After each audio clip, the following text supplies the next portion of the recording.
¿Cómo les va? Muy buenas noches, contenta de poder compartir con ustedes un nuevo encuentro del Analizador TV. Hoy una sorpresa, programa especial, por supuesto, como nos gusta a nosotros, para que compartamos el análisis y la reflexión a cargo del doctor Julio Pueyrredón. Por eso te invito a que nos acompañes.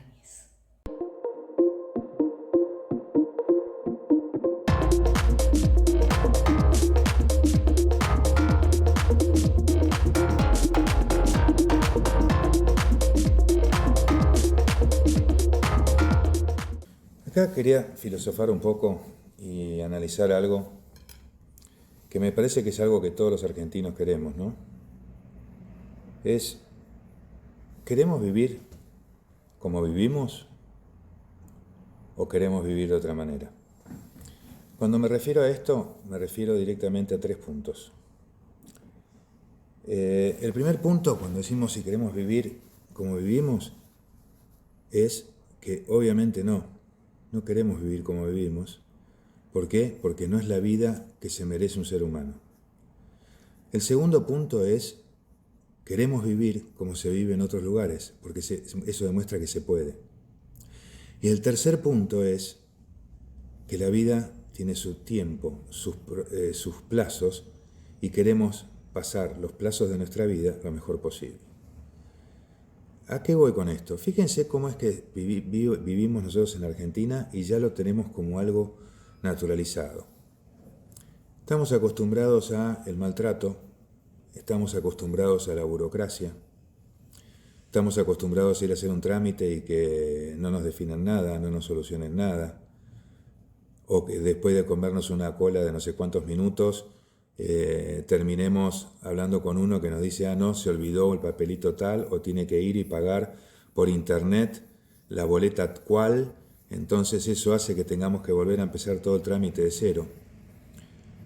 Estamos acostumbrados a que vamos caminando por la calle y de golpe te golpeas con una persona sin querer el hombro, y como en cualquier país civilizado decir, uy, perdón, disculpame, lo decía, no, te mirás con cara de odio si no te insultás y no se empieza una pelea.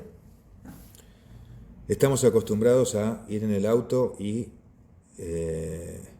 a la primera de cambio que alguien cambia de carril, un auto cambia de carril y ya ves que el auto de atrás empieza a hacerle luces, bocina, esto, lo otro, y de golpe cambió de carril 50, 60 metros adelante, o sea, no le hacía nada ese cambio de carril.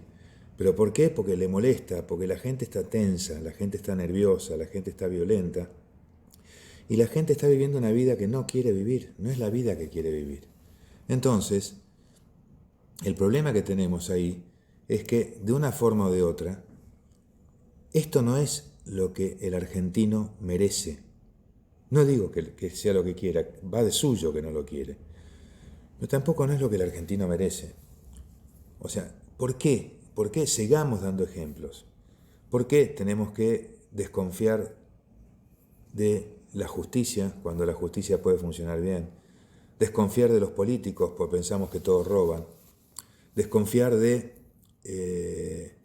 la persona que tenés en la esquina. Desconfiar del policía porque pensás que no te va a defender o que va a mirar para otro lado. Desconfiar de una persona que te toca el timbre.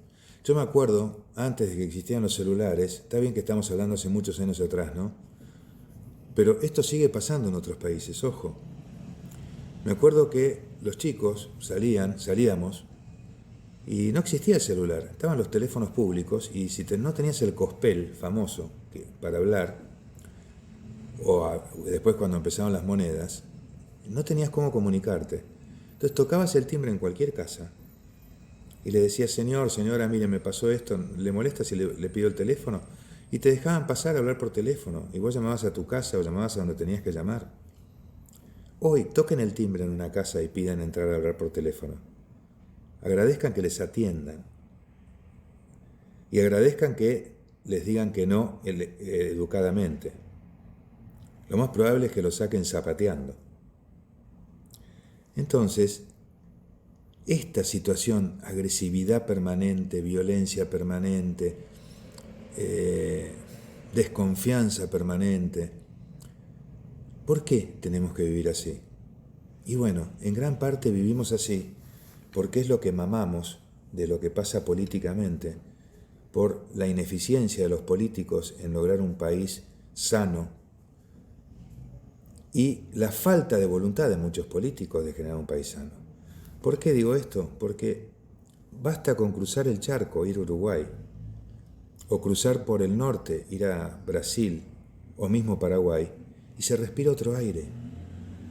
Se respira un aire de tranquilidad, hay un aire de respeto. La persona entra a un lugar y se la atiende con una sonrisa. La persona va a hacer un trámite y se lo tratan de solucionar y ayudar a que lo pueda solucionar.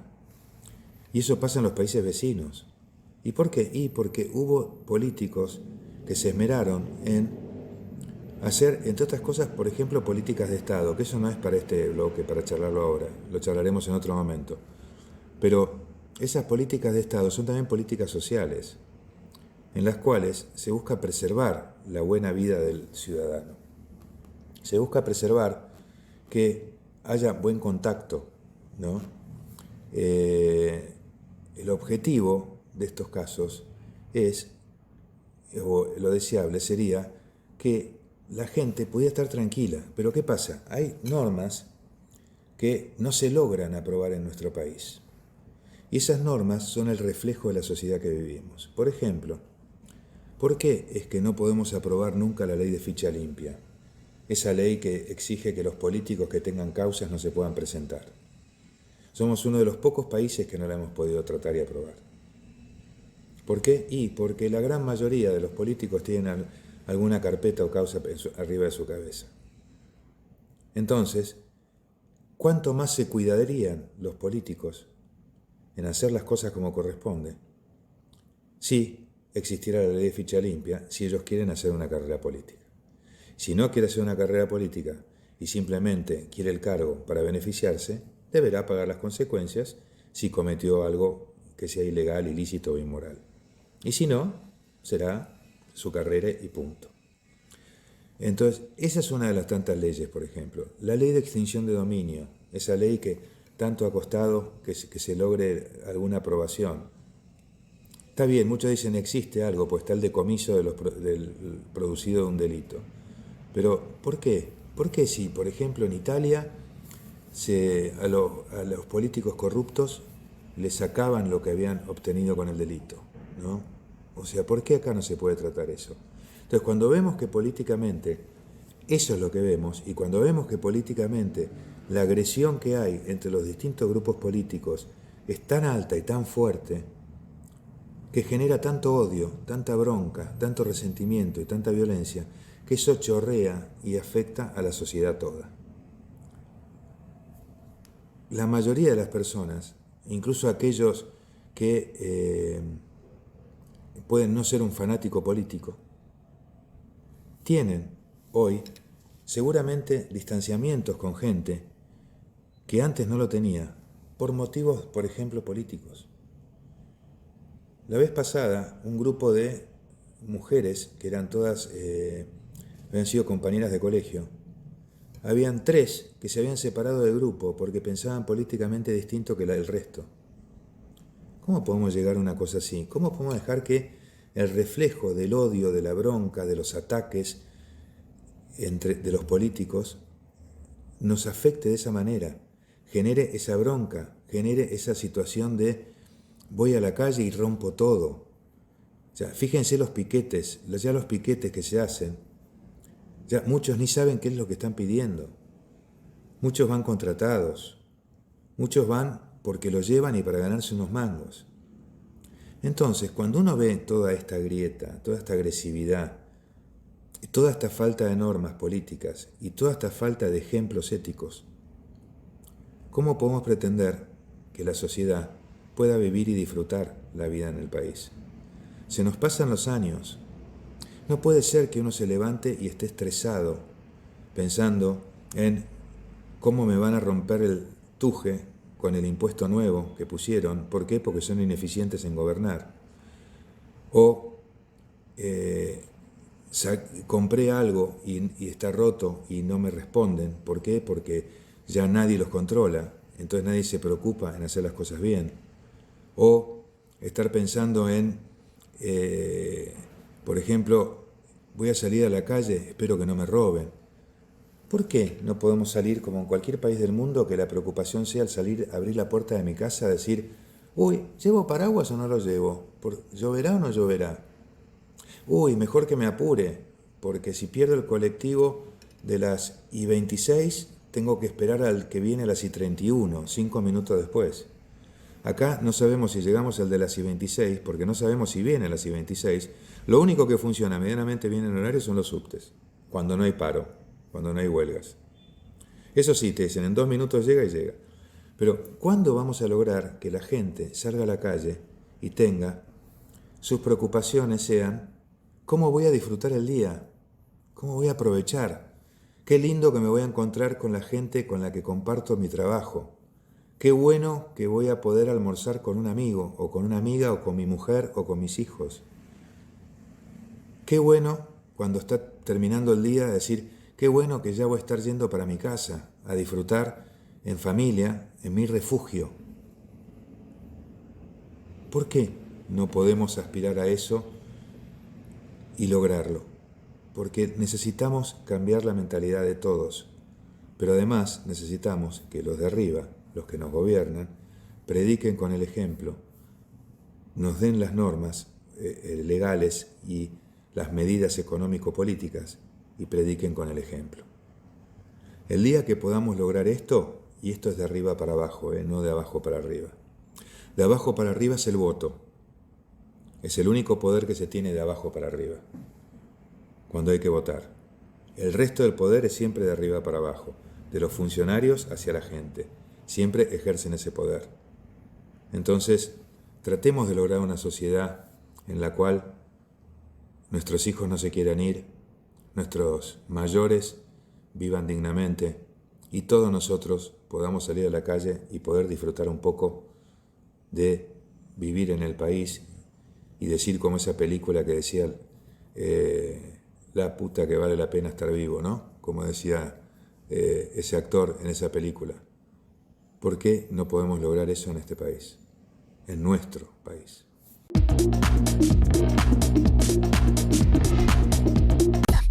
AMBA, créditos hipotecarios, sin requisitos bancarios. Consulte por planes y montos. 11 4 577 3264.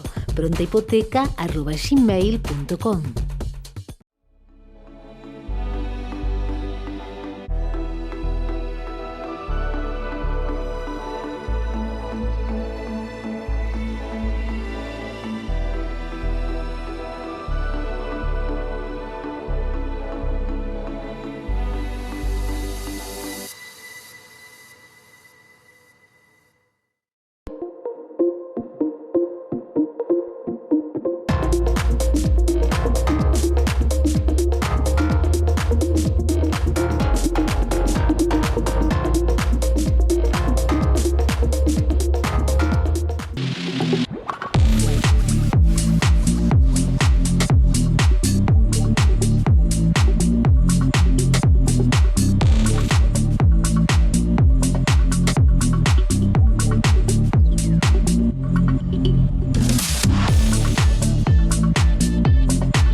Acá en este bloque quiero hablar de un tema que nos tiene a todos bastante preocupados y afectados, que es el tema de la inseguridad.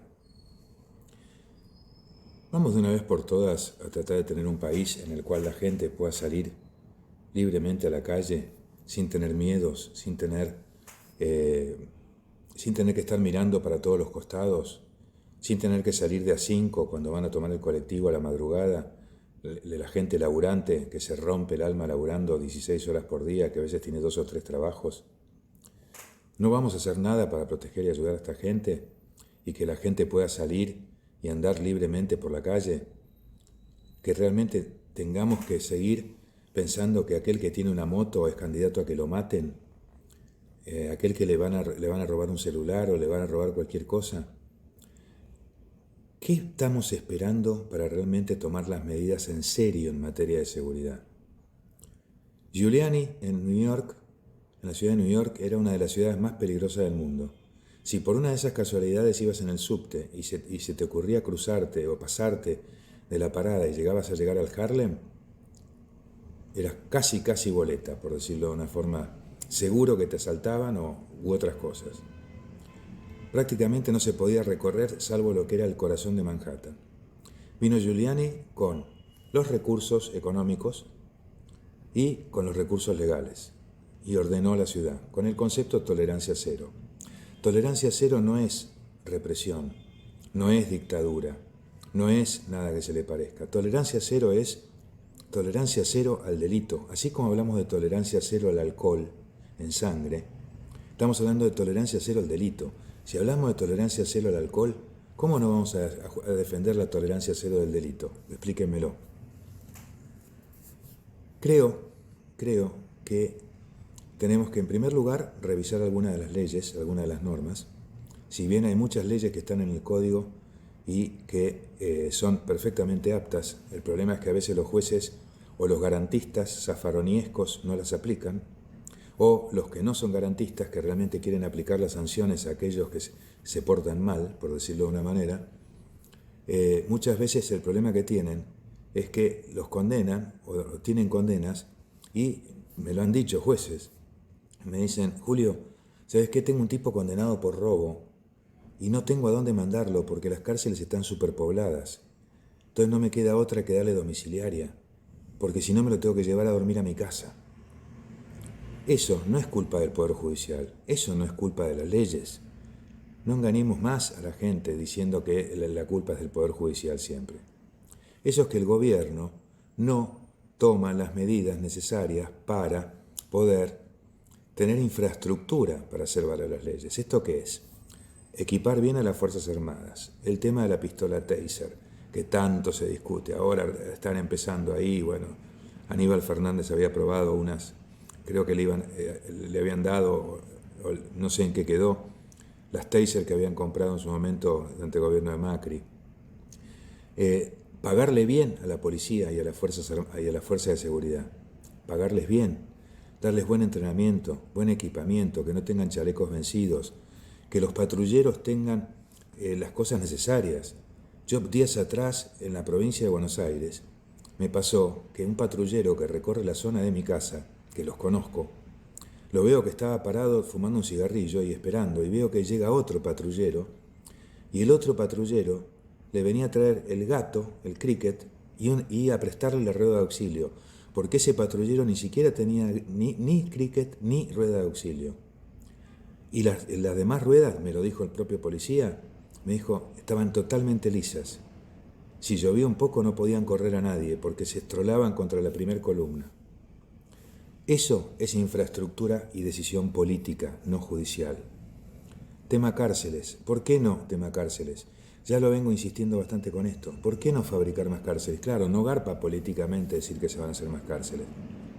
Incluso hasta se puede pensar el concepto de cárceles privadas, que en algunos países del mundo funcionan. Ah, no, pero van a decir, esto es el capitalismo, una cárcel privada y todo lo demás. A ver, la cárcel privada es un problema del que se la juegue para tener la cárcel privada, porque la va a tener que mantener él. El gobierno le va a exigir las medidas de seguridad necesarias y después la cárcel la va a tener que mantener el privado. ¿Cómo la va a mantener? Y probablemente con el trabajo de los presos. ¿Está mal que los presos trabajen? No, no está mal. Está fantástico.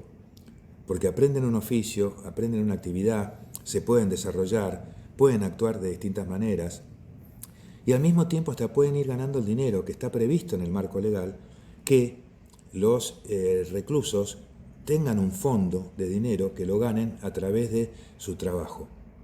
Entonces que con esos fondos puedan, por un lado, financiar si es una cárcel privada y por otro lado hacer su fondo para cuando salgan en libertad. ¿Por qué? ¿Cuál es el problema? Si el preso no trabaja y no genera ese fondo, supongamos por un minuto que una persona está presa por robo, ¿no? O por hurto. Sale en libertad. ¿Por qué? Pues se portó bien, se le da la libertad condicional o cumple la condena. Consigue un trabajo, tiene la suerte de conseguir un trabajo apenas sale de la prisión. Perfecto. Yo les pregunto, si esa persona no hizo un fondo económico mediante el trabajo que realizó en la cárcel. ¿Me pueden explicar cómo vive ese mes hasta cobrar el primer sueldo? ¿Cómo se viste? ¿Cómo come? ¿Cómo viaja al trabajo?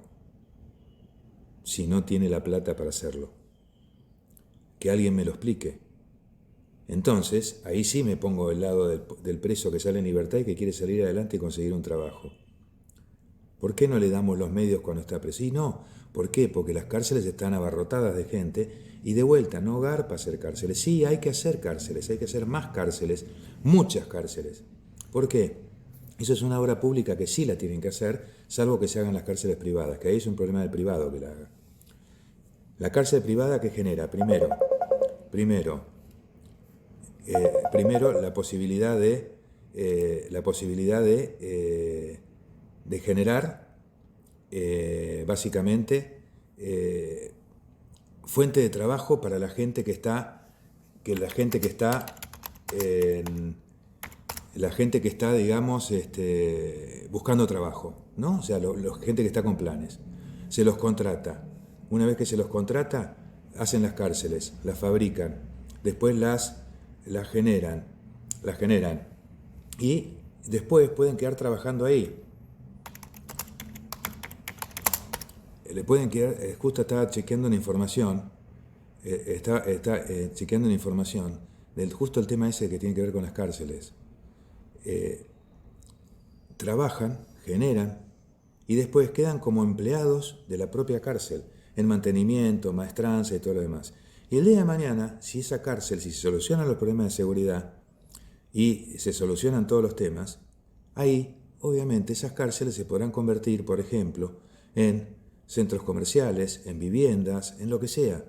Pero ya van a ser construcciones que se van a poder adaptar para darle un uso que sea útil a la comunidad. Entonces, fíjense que la seguridad, necesitamos todos estos elementos. O sea, hay una parte que toca la justicia, pero también hay mucho que toca decisiones políticas, de inversiones, de generar inversiones, gastos y lograr un crecimiento en materia de infraestructura carcelaria e infraestructura judicial. Tenemos que tener buenos patrulleros, buena policía, buenos medios de seguridad, que las cárceles sean dignas, ¿no? Sean, como dice la Constitución, pero que hayan cárceles, las suficientes para tener a toda la gente que está delinquiendo presa, y darles un trabajo para que esa persona cuando salga de la cárcel pueda salir a la comunidad y pueda realmente llevar una vida normal y como cualquier persona común y corriente. Esto es fundamental. ¿Por qué? Porque la gente está podrida, la gente está harta, la gente quiere vivir en un país tranquilo. Los que se van a Europa dicen que lo más lindo que tienen es que salen caminando por la calle y no tienen miedo que los maten. Y eso que en Europa está el tema del terrorismo. Fíjense la diferencia. Cuán importante es eso para la gente, el hecho de poder vivir en un país que tenga paz.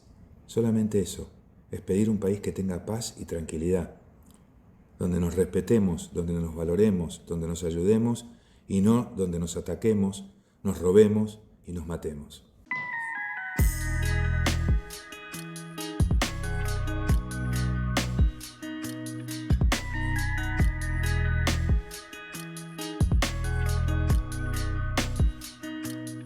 Y así pasó esta media hora de análisis de la actualidad nacional. Gracias a cada uno de ustedes por habernos acompañado y recordar la cita el próximo jueves a las 23 horas, por supuesto, por la señal más federal como es Argentinísima Satelital. Lo mejor para cada uno de ustedes.